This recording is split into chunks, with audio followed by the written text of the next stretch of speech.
Hello everyone, welcome to HealthCare and Beyond.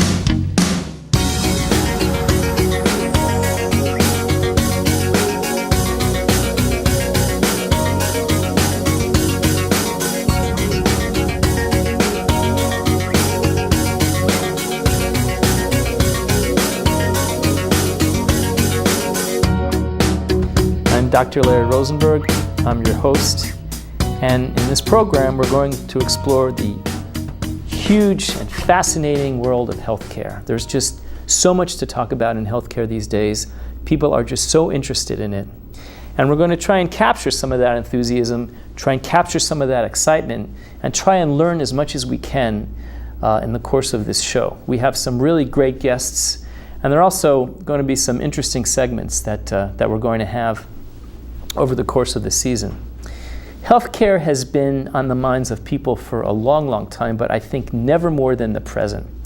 And I think that's for a number of reasons. I think, first of all, the developments in healthcare technology, the developments in medical knowledge, the developments in pharmacology, and the developments in medical devices have brought our technological sophistication to really a pinnacle.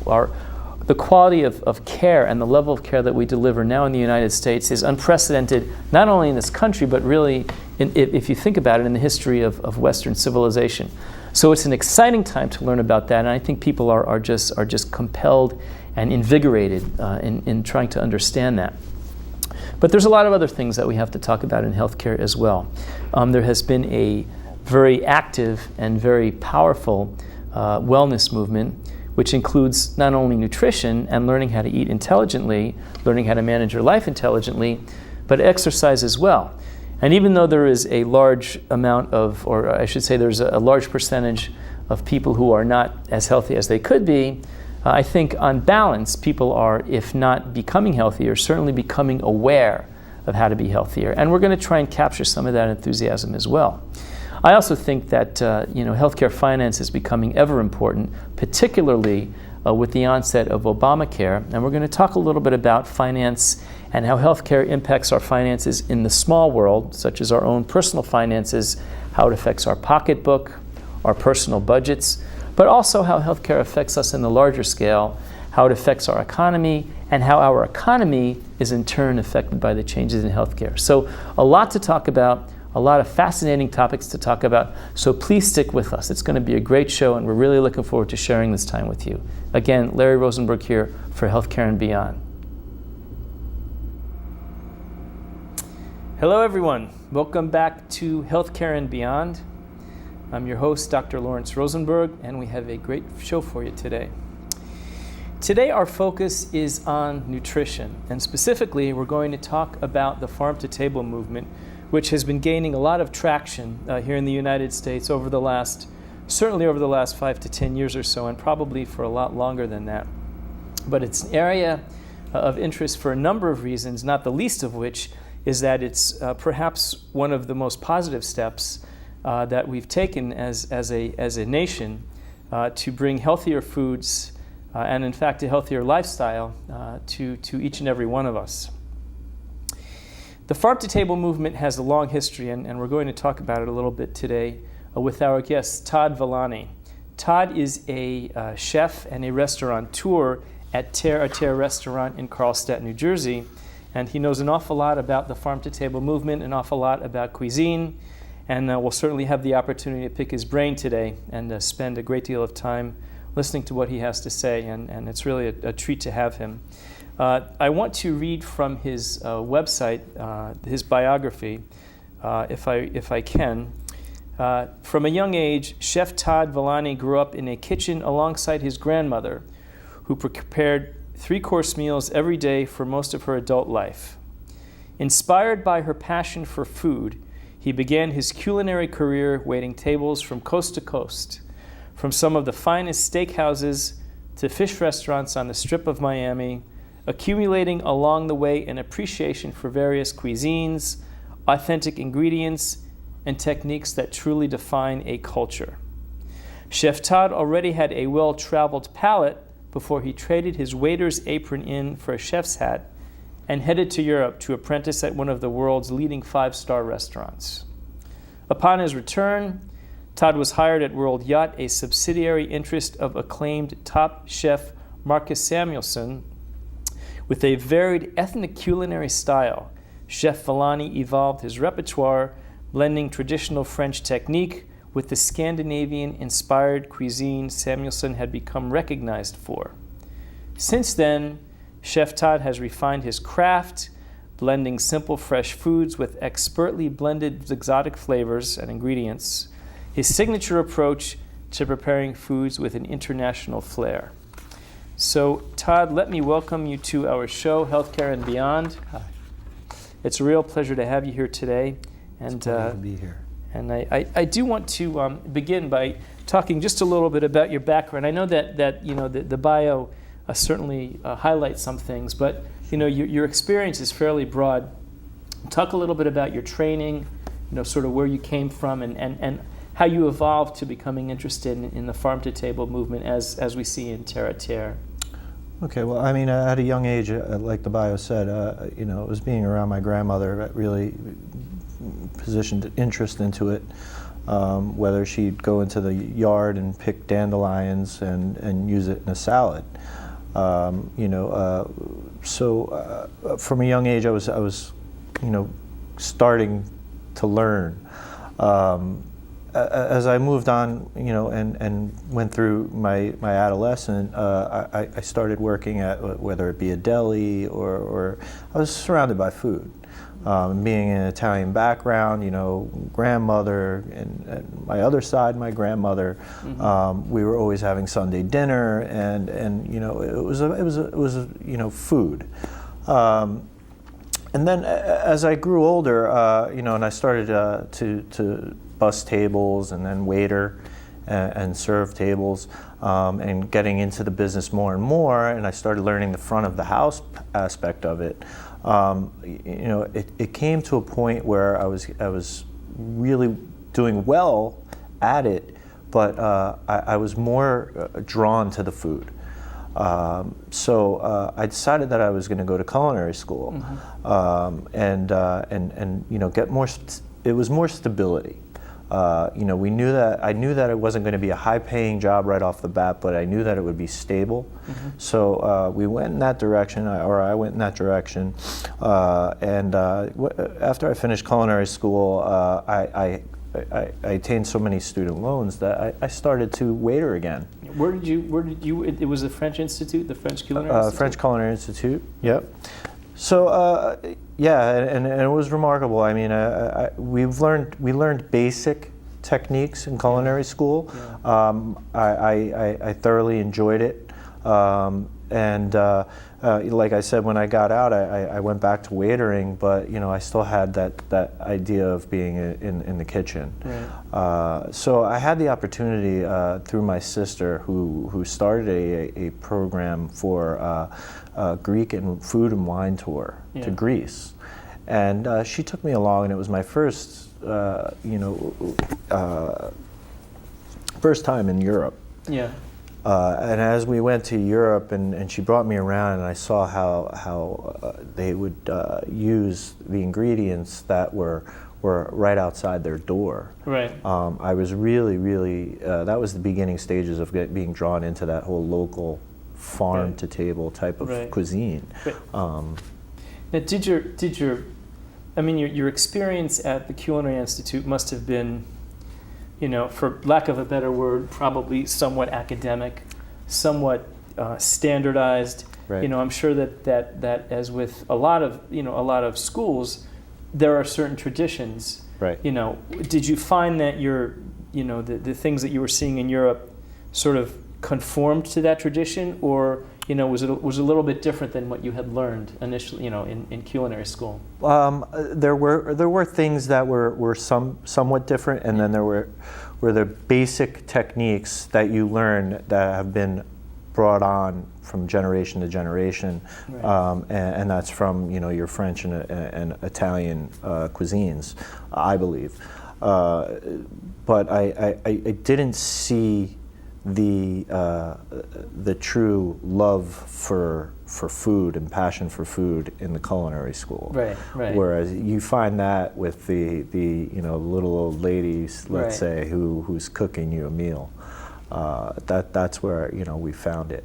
And as the journey went on with my sister and this tour, I was invited by the chef that she used for the demonstration to come in, and she said, we're opening a hotel resort, a restaurant there. It was named Water in Sani, and it was Michelin starred. And she invited me to come, and I said, yeah, let's do it. I dropped everything, and I went and I pursued it. And it was a fantastic learning experience to not only be in a world-class kitchen, but to be able to go outside and pick from the trees right outside the door. And that's where I really fell in love with the aspect of local, and that's my niche at Terre à Terre. So that's kind of now that was now you said you went to Greece, and was it Turkey? I was in Switzerland. Greece and Switzerland. Yeah. So, but that particular restaurant was in Greece. That was in Greece. It was on one of the legs in Hadidi Key. Yeah. And that's by Thessaloniki, which is the second largest city in Greece, second to Athens. You never would have thought that the area that I was in would be so predominant in the food industry in that area. But I mean, for the chef that I was working with and her background of being in France and having that French background, really, it was fine French technique. With the sustainable local ingredients was just exactly what I fell in love with. It's interesting to me that no matter what you do, no matter what field you're in, no matter what your pursuit is, it's almost as though there's a common language around the world. Did you find that when you went to this, did she speak a lot of English? Not as much as I thought she would, but there was no miscommunication at all. Yeah, but you found a common language, a common ground with her. Absolutely, yeah, sure. Yeah, it's food. yeah. But it's food, but it's also not just the food itself, but understanding how to prepare it, understanding what goes with what doesn't. I mean, I would be completely lost, But you have a tradition, you have a sense of of a whole world that you have in common with her. Right. So, I mean, while you have the variety of cuisine and you have the difference in environment, at the same time, you share something there. So, I mean, it must have been a very engaging experience just thinking about it, Yeah, I mean, with the amount of time that she spent with me, I mean, and she loved the fact that I was from America. Yeah. So, she wanted to learn from me just as much as I wanted to learn from her. Yeah, and I brought that along with me. Yeah, I brought that along with me in my career. Yeah. Whereas there's somebody that comes into my kitchen or whatnot who has no experience whatsoever, and I still keep an open mind that I could learn something. Yeah. And she actually opened that door for me as well. Yeah. But with all the amount of staff that we had in this resort, which was 2,000 from all over the world, I mean, I had the opportunity to pick a lot of brains and source a lot of different areas of the world. And you'd get invited to someone's apartment or whatnot, and they would be cooking something from their country or homeland, and it was just Europe is the way it should be here. That's how I feel. It really should be. It is. They live longer, they eat healthier, and everything is just from the heart. That's how I see it. That's interesting. Yeah. So now, what did you do after your experience there? You came back to the United States, or? Came back to the United States, and of course, in between all that and serving, up and down the East Coast and somewhat in California as well, I decided to, really push forward. Right. So I ended up opening a restaurant with a chef. It was a new restaurant in Paramus, New Jersey. I was on the opening team. I'm sure that I was hired as a sous chef at the time, and I wasn't ready. But that was another learning experience for me, with a fantastic chef. From there, I met someone, and I really had to bite the bullet, make no money, and go into the kitchens in Manhattan. And I started at the low end at Marcus Samuelson's subsidiary at World Yacht. And by the time I left, I left with the executive sous chef position. Okay. So I worked my way up to that point. And with Marcus, it was, with Marcus and the other sous chefs teaching me as it goes down the line, almost like a general, and you go through the brigade. Right. And that's how a kitchen works. There's so much knowledge that you get. And you don't realize it at the time when you're not making any money, but the knowledge that you're getting is priceless. But the amount of time that you spend with these people, and the work ethic, and what it takes to become a great chef, and the ingredients that we were using that I never saw before, even in Europe. Like what? Kaffir lime leaves, or trying to incorporate that with saffron, or learning how to cure a salmon, where that's a Scandinavian or a thing that we gravlax, right? Which is lox, which is salmon, and in the grave, which is salt and sugar mix with some peppercorns and whatnot, and we bury it. So you're buried. And that's a gravlax, or even like the smoking techniques that we were using to smoke fish, and it was all like those Swedish, Scandinavian type of cuisine that I started learning that aspect of it. Developing a palate was what I really developed with them. I had experience being in Europe, but I wasn't developing a palate the way I developed there. Just tasting things. Really. Yeah, and learning about what I'm tasting is what I really learned. I mean, and that's a nod to Jeremy Tomchek, who is a fantastic executive chef with World Yacht, and I learned under him. And it would shock me because he would taste something and he would just stare into the air for a good minute, and it felt like forever. But he would then say, "Well, add this to it." And it would just turn this dish into a flower. It was an amazing, amazing experience. It's interesting.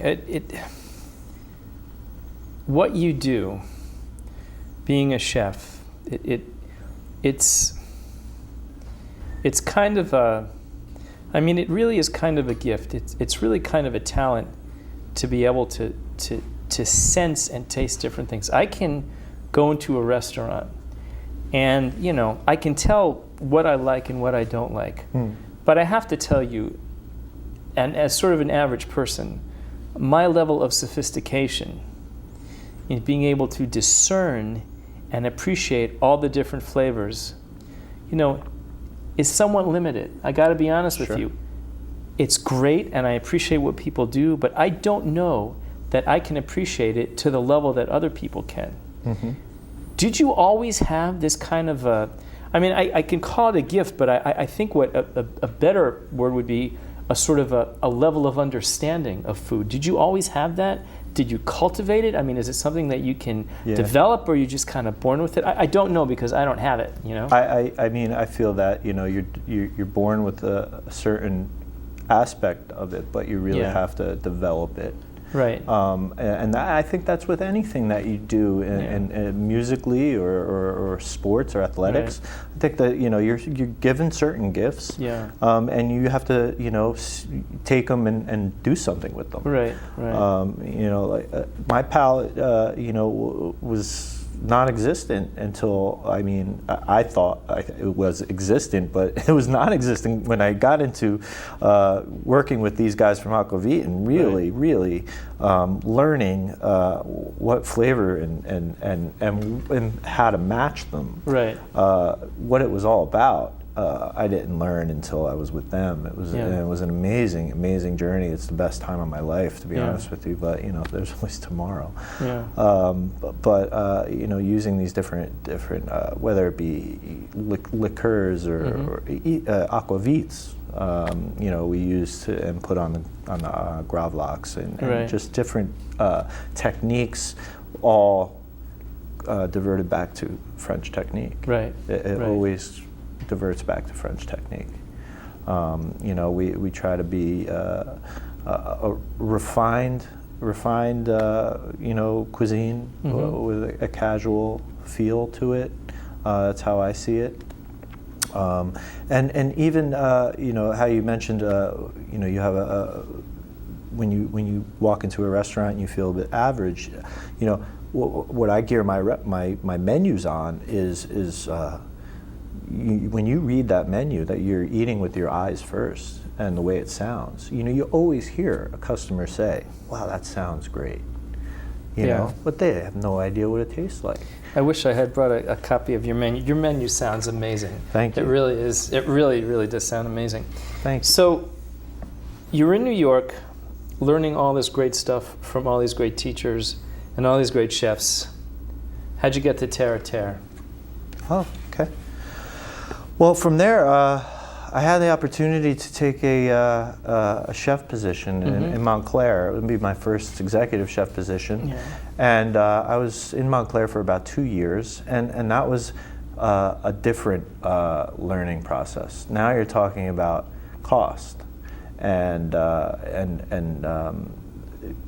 scheduling and the business side of it. Right. And I was pretty keen on it because I managed front of the house and I've served. So it wasn't like a snowball thrown at me. But you're thinking about numbers more so than you're thinking about the food itself. Right. You can make the best menu in the world, but if you're not making money, and that's what it comes down to, then it's tough. So that was a development as well. But as when I left there, I went to Jersey City, and I spent a year in Jersey City, and I think that was a great experience to be as close as I could to New York City, as an executive chef. But I had no idea when or if I would ever open my own place. From there, I went to Weehawken, and that was a great experience at Park Avenue Bar and Grill. We had many floors. We had a great bar scene. It was a great experience in so many different ways. I left there thinking that I was taking a job in Hoboken as an executive chef, and it didn't pan out. Yeah. And I had gotten off the bus from that job interview, and I saw the building which is now houses Terre à Terre. Right. And my grandmother had just passed. Yeah. She had gone to the church across the street for many years, and I just said, I think it's time to open my own place. Now, me and my sister, who's the catalyst of all this, she gave me my first taste of goat cheese, and she really put the idea in my head of she would cook at Thanksgiving. Yeah. So my grandmother, my sister, my mother with her gravy on Sunday, it really had the generation into generation of food in my life. Right. So with my grandmother passing and seeing this place and having the sign on the door that said, turnkey operation, I thought that, it was kind of a sign.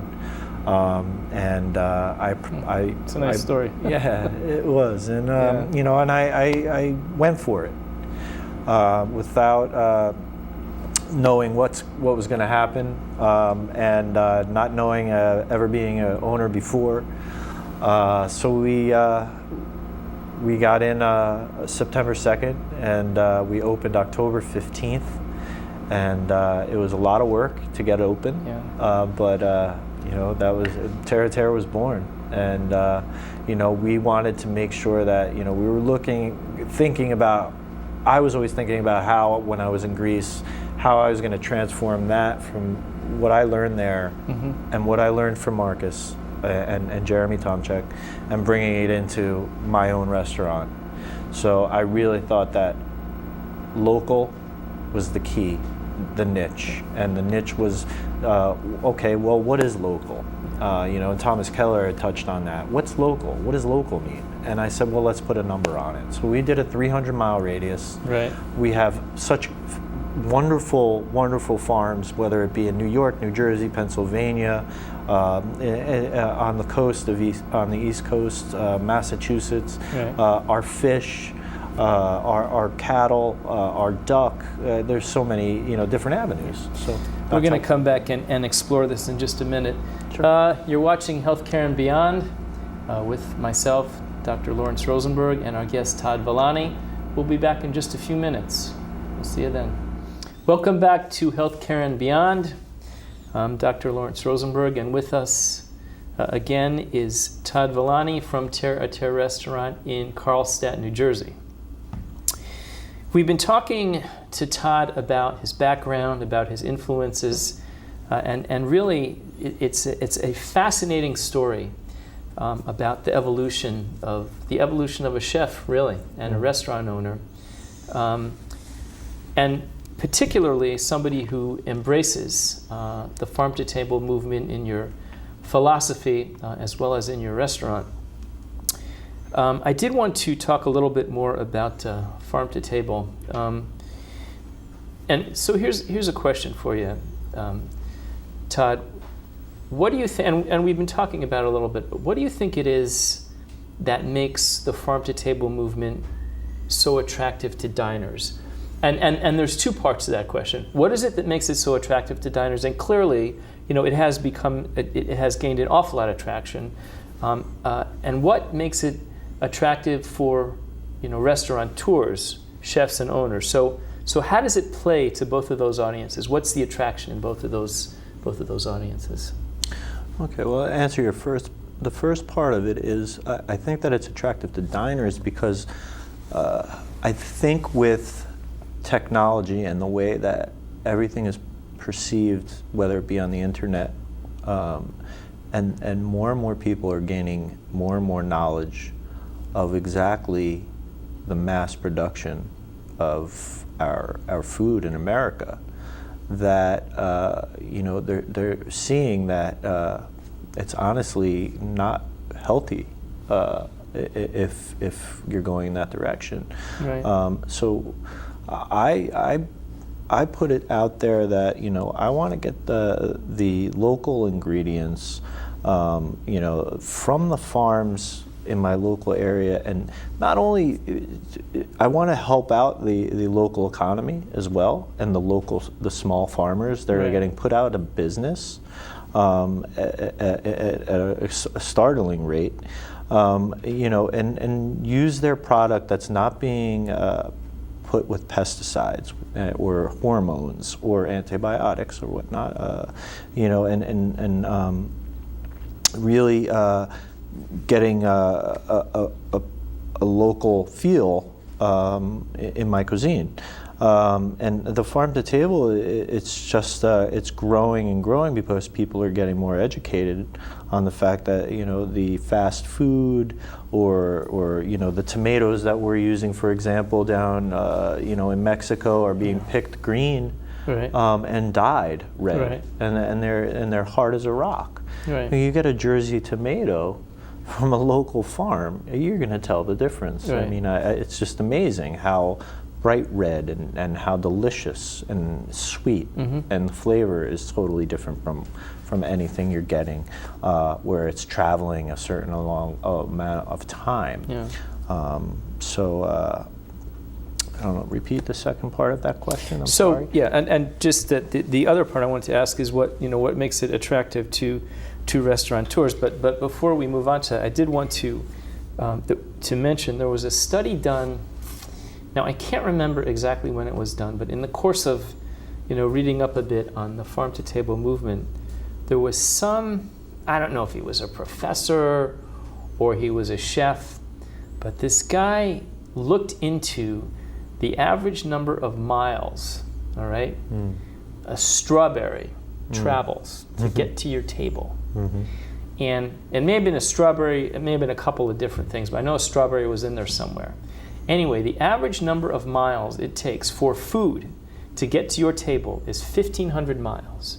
So on the average, your food travels 1,500 miles to get there, and that's not, what I would consider to be local. So, I mean, 100% on the market there. I mean, the food is just from all over the place. Right. So the second part of the question is understanding, what people's interest is, what the diner's interest is, what the attraction is for farm to table.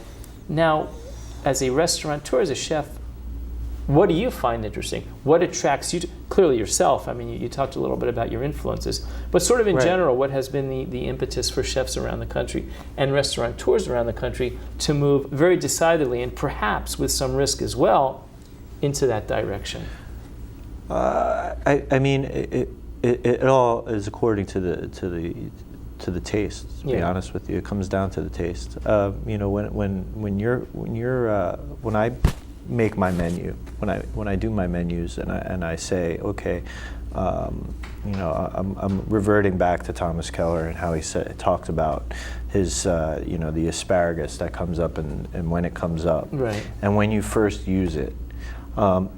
People go into the market. You can get asparagus any time of the year, but when it first comes up, and it's in, or the corn that you get in New Jersey, or the tomatoes, let's just per se the tomatoes.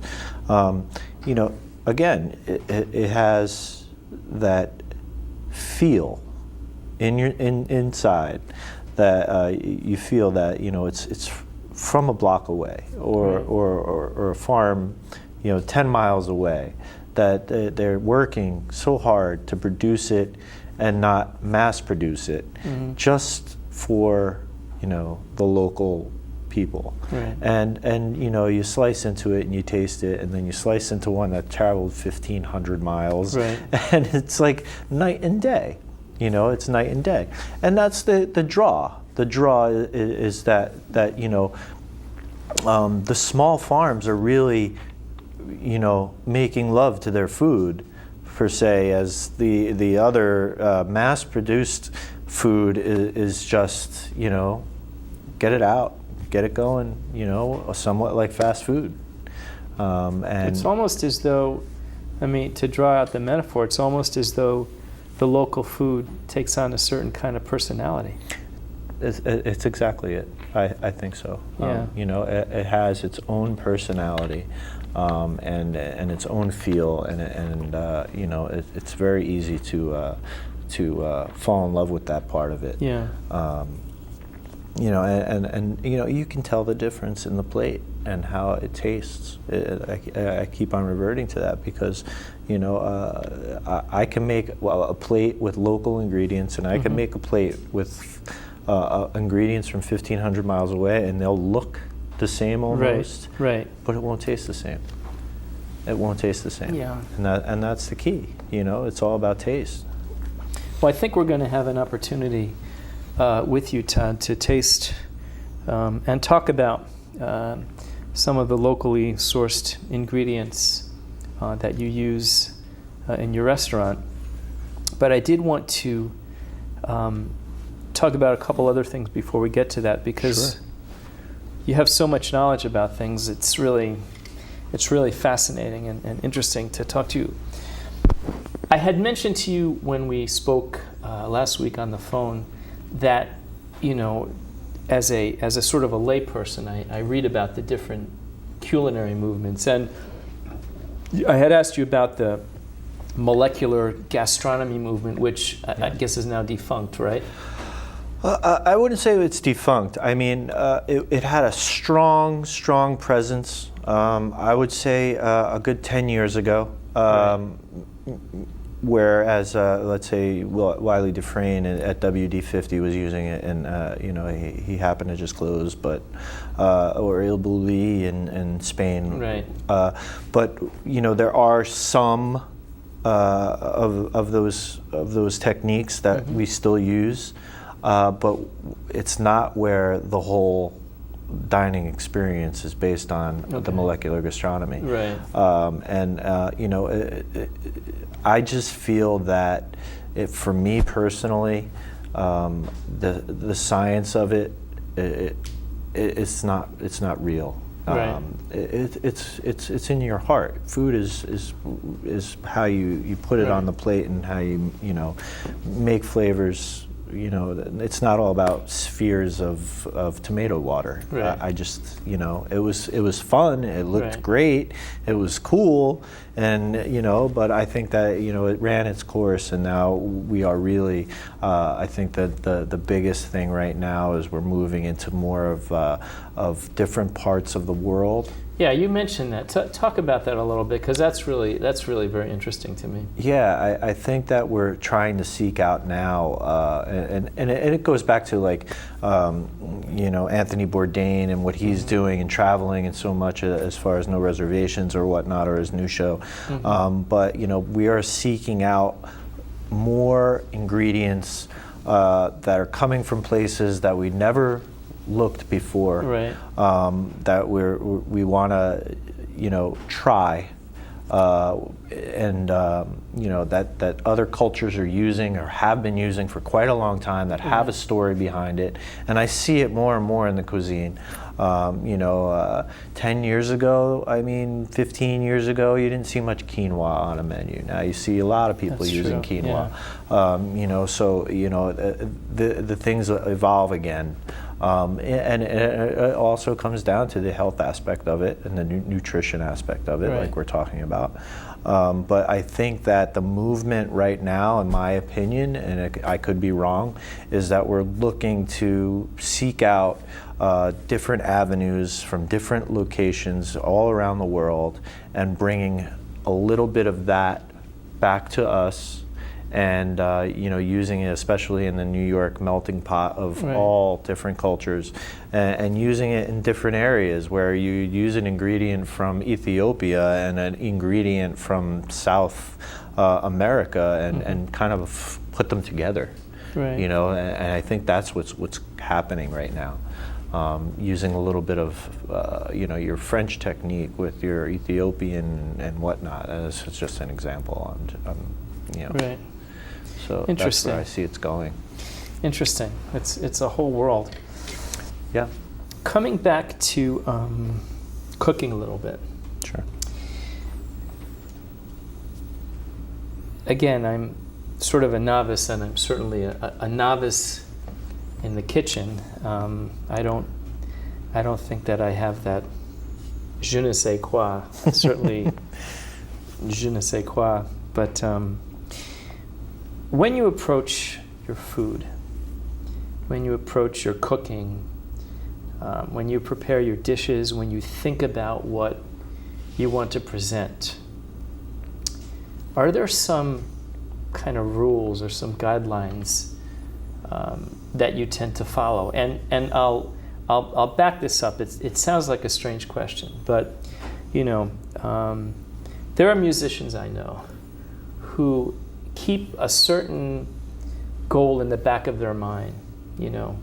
There are doctors I know who follow a certain pattern of doing things, and it just defines who they are. There are so many different ways of going from point A to point B and doing it successfully. Okay. But you can do it on your own individual path. Do you have a consistent philosophy of how you cook? Are there certain rules that you tend to follow? Are there certain food patterns that you try to follow? It sounds like a vague question, but I'm coming from a lack of experience, but again, looking at this in kind of a broad way. Right. Well, as a chef and a restaurateur, the first rule of thumb is it's got to taste good. Right. It's got to taste good, and from there, quality ingredients. And when I say quality ingredients, that doesn't mean it's expensive ingredients. Right. Quality ingredients meaning, fresh, as fresh as possible, and for my case, local. and knowing where it's from, knowing the history of it, and then kind of putting the flavors together for me is something that what did we do in the past, right, and how can we progress with it without making it over the top where people would not want it. So it's a fine line, but I could give you an example as far as our pasta is infused with basil, okay. But basil and mozzarella and tomato, people know that, right. It's familiar. So we incorporated it into the pasta with heirloom tomatoes. And we use this mozzarella that's churned in New Jersey. And, so we kind of like brought it together, but in a different way. Right. So my approach is always something familiar, something comfortable, right. but with refined technique and presented well. Mm-hmm. That's my way of approaching it. Different chefs do different things. Again, I use a lot of ingredients from all over, but it's all about what I was taught, right. and how I use it is. It's really mood cooking, how I feel. Yeah. My specials for the week are what kind of mood am I in? Where do I want to go? Mm-hmm. Where do I want to bring it?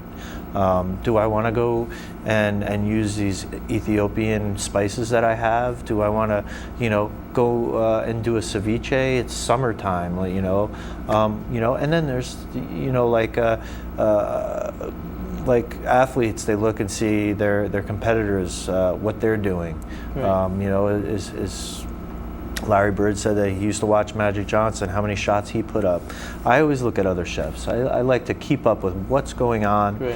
what they're doing. Mm-hmm. Great idea, great idea. They're doing that. You know what? We could do that, but let's do this with my technique and with my knowledge, and see where it goes. And that's pretty much it.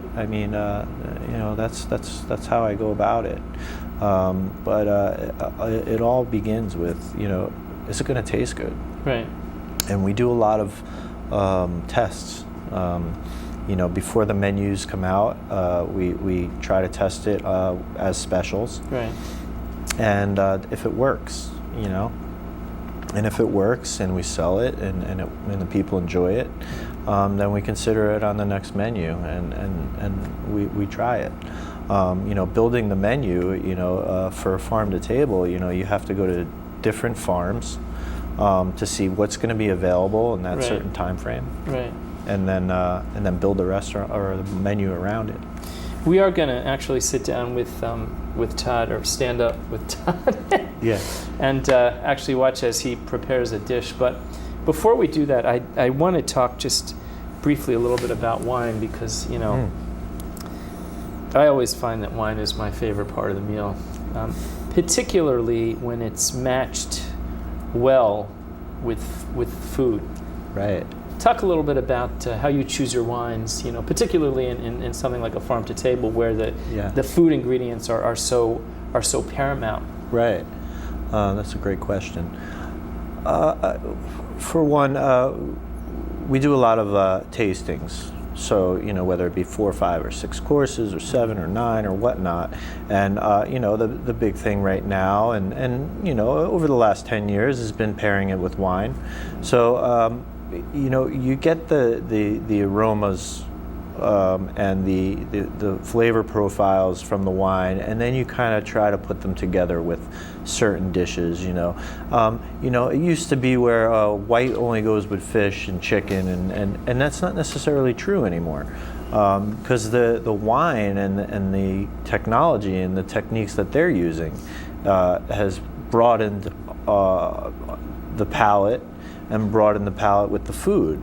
So we now have, in fact, in Terre we're serving a New Jersey vineyard wine, and you know, we were going to be doing a tasting, and I just put the menu together today, in fact, and you know, I kind of, you know, went by their profile of, you know, what kind of aromas and flavors came with it, and then I said, okay, well, this is going to go perfectly with that, you know, and you know, we matched them up, and we have a menu.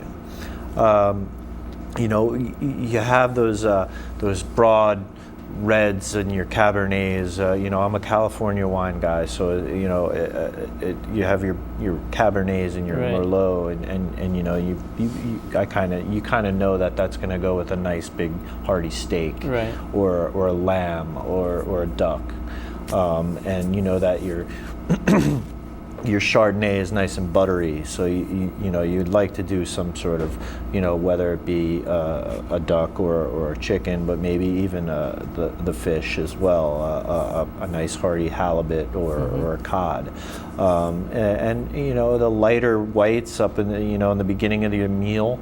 You know, you're going to go with like like I said, like maybe a crudo or ceviche, or, you know, and it's nice and light and it pops. So you know, there's a lot of you know, profiling, what's going to work with it. Tasting, you know, there's a lot of tasting, but we spit it out. But you know, you know, to get that flavor in your mouth and then say, okay, what works with it? Does it stand up? So yeah, that's perfect. But you know, we're moving forward with different, you know, getting away from the wine and doing like beer dinners, and we're working with Tavalon, a tea company, that we're pairing teas with and doing a tea dinner. So you know, there's profiles and all different types of things that are going on that we're matching with it. We could do it with vodka. You could do it with scotch. We've had scotch dinners. Scotch is great. Yeah, and you know, you get caramel or whatever it may be, and there's so many things. You know, the world of food is just totally progressive. It's fascinating. It's like an encyclopedia. It's like a gigantic encyclopedia that only keeps expanding. You know, like universes.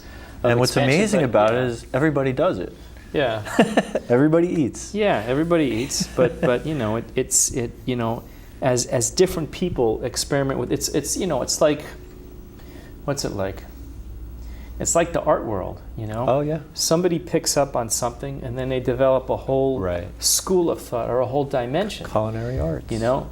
Yeah. It really is fascinating, you know, and I'm sure it's quite fascinating to be doing this professionally and to be sort of on the cutting edge of all these things that are happening, you know? Yeah, yeah. Well, you try to be. It's very cool. Yeah. Very cool. Very cool. We'll be back in a few minutes with Todd Villani. You're watching HealthCare and Beyond. We'll see you in a few. Welcome back to HealthCare and Beyond. We're with Todd Villani, chef, restaurateur, and owner of Terre à Terre Restaurant in Carlstadt, New Jersey. We've been talking to Todd for the last bit about his experiences, but particularly focusing on the farm-to-table movement. Todd, one of the great things about the farm-to-table movement, and maybe the definition of the farm-to-table movement, is the fact that you know, source locally your ingredients. And I wanted to talk a little bit before we go ahead, and Todd's going to give us a demonstration today. We're going to have, Todd's going to make us a beet salad. But I want to talk first about your ingredients, not only the ingredients on the table, which I'm interested to learn where they came from, but just in general, sort of how you go about choosing your ingredients, where you source them from, and if you could just enlighten us a little bit. Okay. Well, what we do at the restaurant, I first look and see the sources as far as the farms that are as close to us as possible, and then branch off. What they're carrying, as far as what they're going to have in, let's say, the next month to 3 months or 2 months, when the season, throughout the whole season. And on occasion, we use the same farms for each menu. Right. On some occasion, we have to use a different farm because some farms just don't carry what we're looking for. We start there. and we source what ingredients that they have, and then we build the menu around that. For instance, our mixed greens right now are from Seder Farms in New York. Okay. Our beets are from Bracco Farm in Pine Island, New York. But that could all change within the next menu. So we really have to keep up with what we're going to be doing. Sometimes we use Bobolink as a cheese source, Valley Shepherd cheese, and right here we have some goat cheese that's from Yellow Springs, and that's in Pennsylvania. Okay. So that's how we build our menu and start from there. Now, you also source your meats as well, right? Correct. Yeah. So where do they come from? Our beef comes from a farm or ranch. It's called Stony Mountain Ranch. Okay. That's in Waynesburg, Pennsylvania. And what Where they I've been. Oh, you have? Oh, yeah. That's great. Big town there. Yeah, and what they did was they took some beef from Piemonte in Italy, and they breed it now here in Waynesburg in Pennsylvania, and the feed that they give them and it's all natural, grass fed, and it's just amazing. The flavor. We also source our lamb, and that's also in Pennsylvania from a Legion farm, and he's partnered up with Thomas Keller from Per Se in New York City and French Laundry to develop these lamb, which what I believe is probably the best lamb in the world. Really?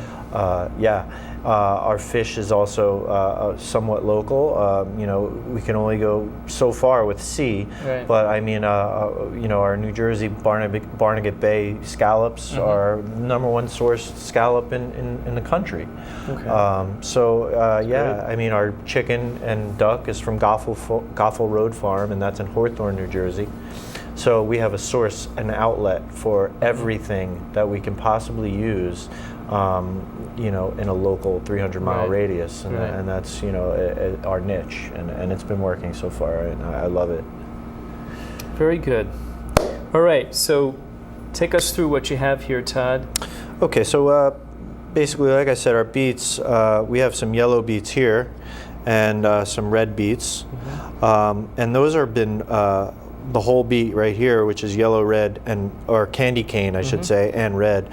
We've roasted off, and we roasted it for about a half hour in a 450-degree oven, half hour to 40 minutes. And then when they cool down, we take off all the skin, and we dice them up to a large dice. We also have some almonds that we toasted in the oven, and then when they're toasted, a nice oil comes out of the almond, which we toss in a little smoked paprika, a little bit of brown sugar, and some salt and pepper. So what I'm going to do today is I'm going to make you a nice roasted and raw beet salad with a little bit of popcorn shoots, and these come from I forget, Blue Moon Acres, and that's also in Pennsylvania, and they do a lot of the microgreens.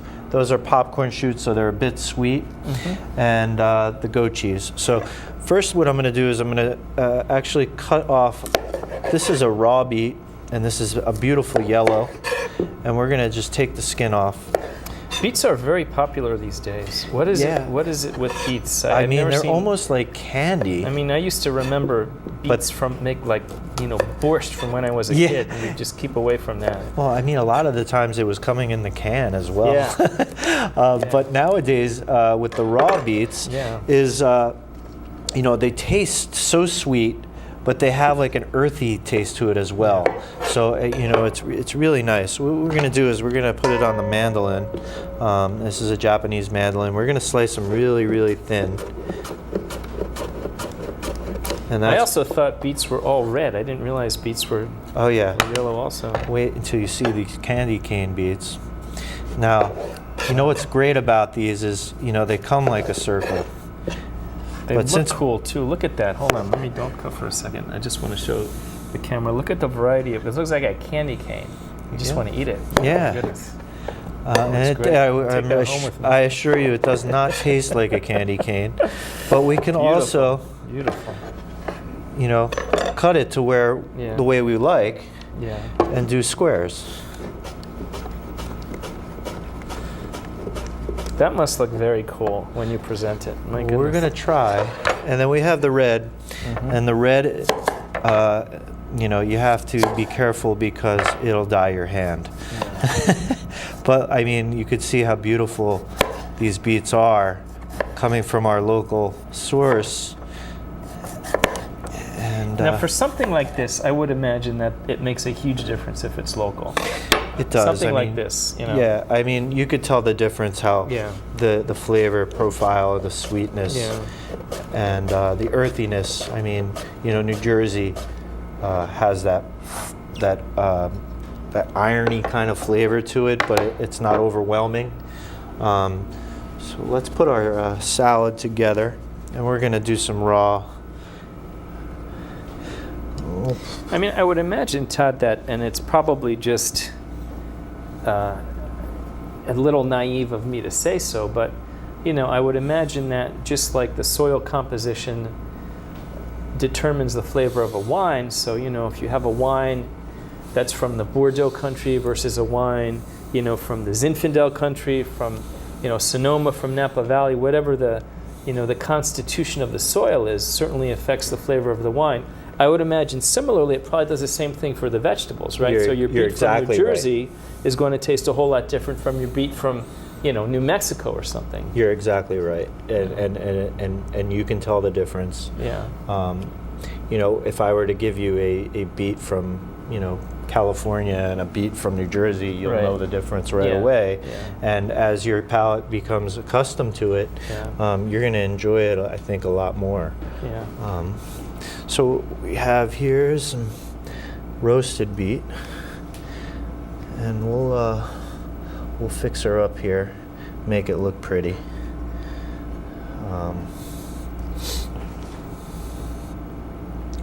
And we'll stand a couple up. Just make it look pretty. And you know, we'll need some greens, so I have some nice fresh cut chives that we'll throw on there, and that'll give you like your almost like your garlic onion flavor Yeah. if you had an onion in a salad. And then we have some popcorn shoots which we'll throw on there.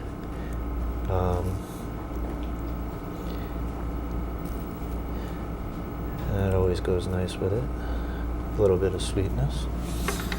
Our dressing is a white balsamic vinaigrette. Most of the time you get a dark. So we'll just drizzle that on top. Okay. And we have some balsamic that's been reduced. So you have a little drizzle on top of that. Beautiful. And we'll just do a pinch of salt and pepper. And then finally we'll add our goat cheese to it. And what we did was we took this goat cheese, we blended it with a little heavy cream and made like almost like a mousse. Mm-hmm.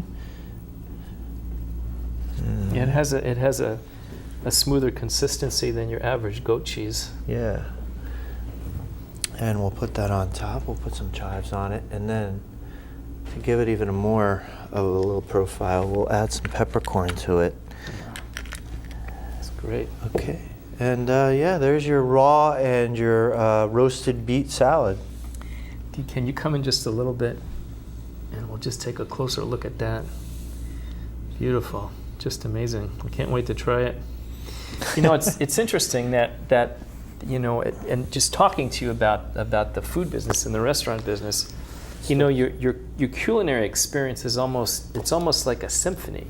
You know, I mean, you have the setting, you know, your atmosphere, your environment. You have your menu, you know, you have your wait staff, Right. you have your presentation, and then finally you have the flavor. So, you know, as a restaurateur, it's not just the food, it's a whole host of things. It's every symphony. single experience from the time you walk in the door Right.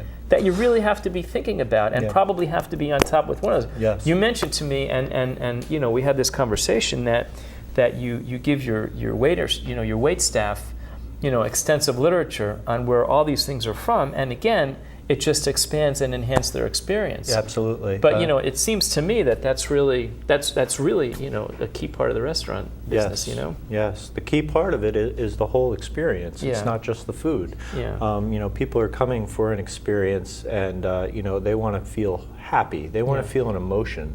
Yeah. We're trying to give them, you know, not just the food aspect of it, but Right. you know, the whole aspect of when you walk in the door, the music that's playing, the information that you can be, you know, that you can give, Right.